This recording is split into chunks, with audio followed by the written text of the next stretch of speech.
মহান আল্লাহ রাব্বুল আলামিন মানুষকে বানিয়েছেন বড় সুন্দর করে।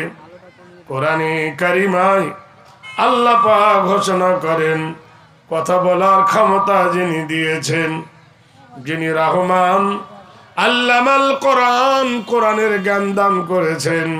পৃথিবীর যত শিক্ষা আছে সব শিক্ষা দেরি হলেও আল্লাহর কালাম শিখতে কোনো দেরি হয় না।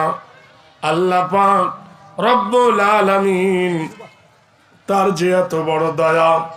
আপনারা জানেন পৃথিবীতে কোনো ছেলে একটা সহজ পাঠ মুখস্থ করে বলতে পারবে না, একটা নীতিমালা বলতে পারবে না, একটা আদর্শলিপি বই মুখস্থ বলতে পারবে না, একটা বেদ, গীতা, বাইবেল, রামায়ণ, মহাভারত মুখস্থ শোনাতে পারবে না।